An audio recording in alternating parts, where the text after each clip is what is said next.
Hello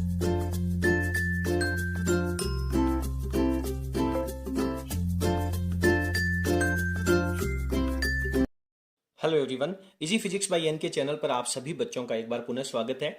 आज की इस वीडियो में अपन पढ़ने वाले हैं कि प्रकाश की जो तरंग प्रकृति है, प्रकाश है वो तरंग रूप में गति करता है। इसकी व्याख्या अपन अपवर्तन, परावर्तन, विवर्तन, व्यतिकरण और ध्रुवण के द्वारा कर चुके हैं।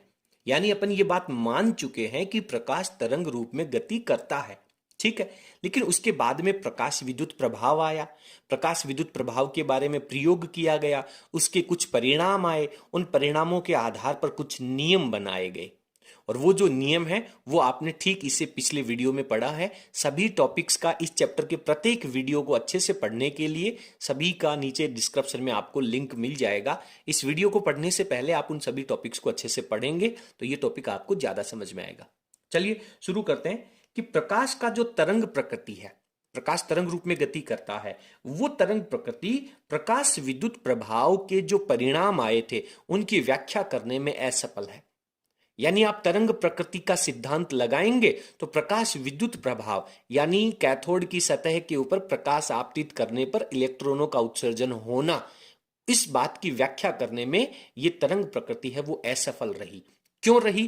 थ्योरेटिकल रूप से बोर्ड परीक्षा में 2 नंबर का प्रश्न यहां से मुख्य रूप से पूछा जाता है। आपको यहां पे कहानी लिखनी है, सिद्धांत लिखना है, उनको रटने का प्रयास नहीं करना है। यदि आप समझ करके चलेंगे तो मैं आपको विश्वास दिला दूं कि आप हर एक टॉपिक को बहुत अच्छे से समझने वाले हैं।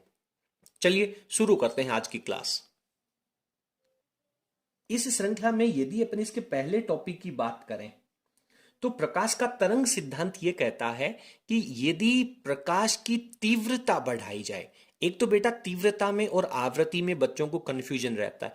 मैं आपको क्लियर कर दूं कि आवृत्ति का मतलब होता है 1 सेकंड में कंपनों की संख्या और तीव्रता का मतलब होता है 1 सेकंड में एकांक क्षेत्रफल पर आने वाली ऊर्जा, ठीक है।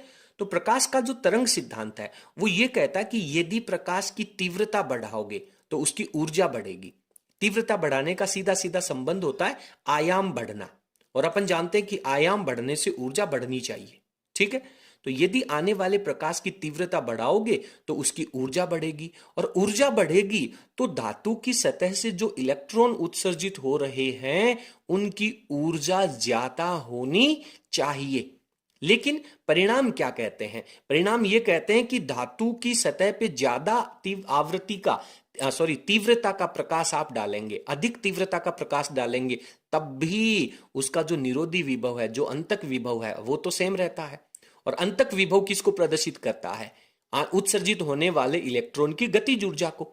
तो तीव्रता बढ़ाने पर प्रकाश विद्युत प्रभाव के परिणामों में अपने को प्राप्त हुआ था कि तीव्रता बढ़ाने पर भी निरोधी विभव सेम आ रहा है, और निरोधी विभव सेम आने का मतलब उत्सर्जित इलेक्ट्रॉन की ऊर्जाएं भी बराबर आ रही हैं। इसका मतलब सभी इलेक्ट्रॉन एक ही एनर्जी के उत्सर्जित हो रहे हैं। लेकिन तरंग सिद्धांत के अनुसार तो तीव्रता बढ़ाने पर ज्यादा ऊर्जा के इलेक्ट्रॉन उत्सर्जित होने चाहिए थे।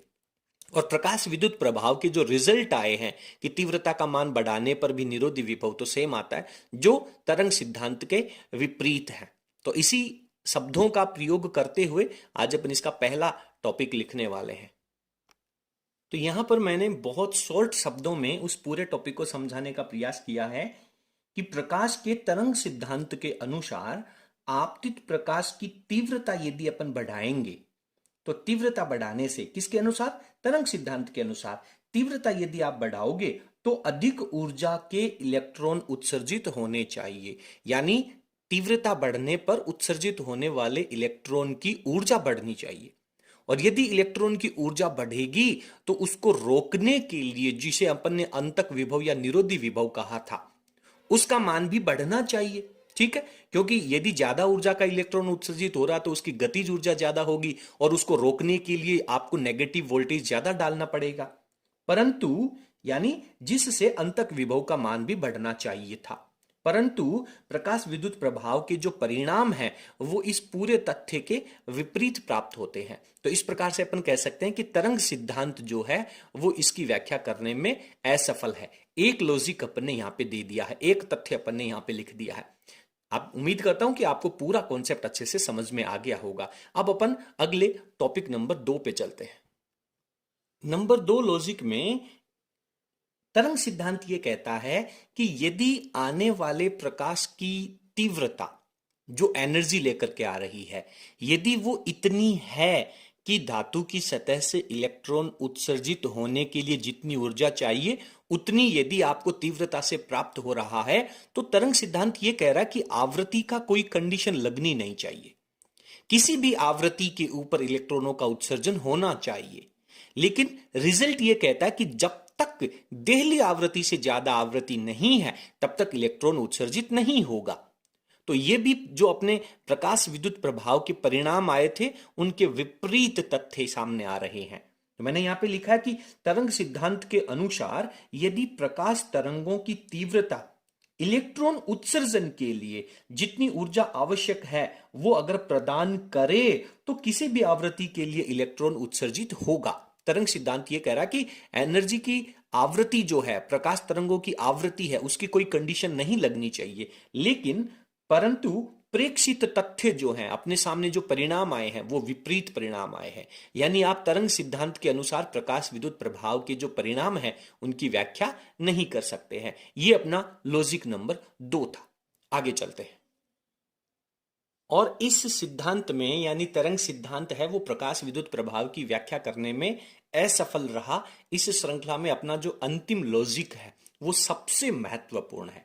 देखिए, पहले मैं आपको समझा देता हूं कि प्रकाश का तरंग सिद्धांत है वो ये कहता है कि जब प्रकाश धातु की सतह पे आएगा तो वो कुछ ऊर्जा लेकर के आएगा, और वो ऊर्जा किसी एक इलेक्ट्रॉन को नहीं मिलेगी। उस धातु की सतह के जितने इलेक्ट्रॉन हैं सभी इलेक्ट्रॉनों को कुछ ना कुछ एनर्जी मिलेगी। ठीक है। और प्रत्येक इलेक्ट्रॉन को धातु की सतह से उत्सर्जित होने के लिए कुछ न्यूनतम ऊर्जा जरूर चाहिए, लिमिटेड एनर्जी जरूर चाहिए। तो प्रत्येक इलेक्ट्रॉन को वो लिमिटेड एनर्जी प्राप्त करने में कुछ समय लगेगा तरंग सिद्धांत के अनुसार।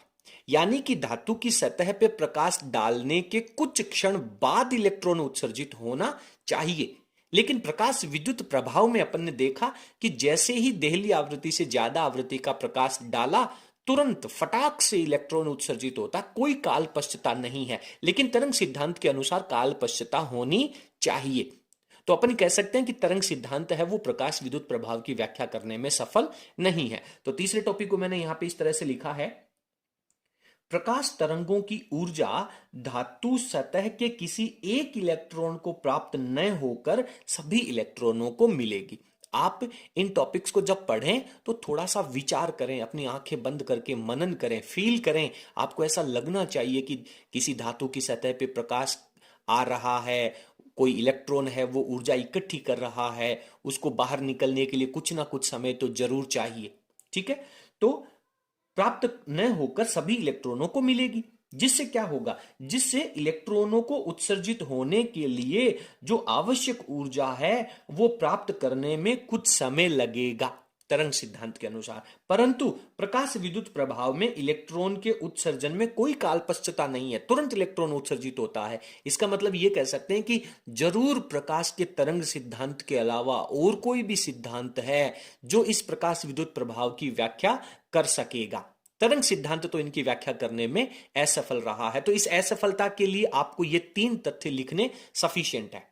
उम्मीद करता हूं कि आपको ये तीनों टॉपिक अच्छे से समझ में आ गए होंगे। बोर्ड परीक्षा में यदि ये प्रश्न आता है तो इन तीनों तथ्यों को आप अच्छे से समझ करके लिखेंगे, रटने का प्रयास लिखेंगे तो आप अनर्गल बातें लिखेंगे और आपको सही अंक प्राप्त नहीं हो सकेंगे। तो इस वीडियो को आप पुनः देख करके अच्छे से अपने नोट्स को लिख लें और अपना ये टॉपिक तैयार कर लें। उम्मीद करता हूं कि आपको आज का टॉपिक समझ में आया होगा। यदि आपको हमारा वीडियो पसंद आया हो तो प्लीज आप इसे लाइक करें और इसे अपने सभी मित्रों के साथ शेयर करें। अगले क्लास के अंदर अपन प्रकाश की जो एक नई अवधारणा है जिसे फोटोन सिद्धांत कहते हैं उसके बारे में पढ़ने वाले हैं। 12th क्लास का पूरा सिलेबस पढ़ने के लिए बने रहिए हमारे साथ। बहुत बहुत धन्यवाद। Thank you.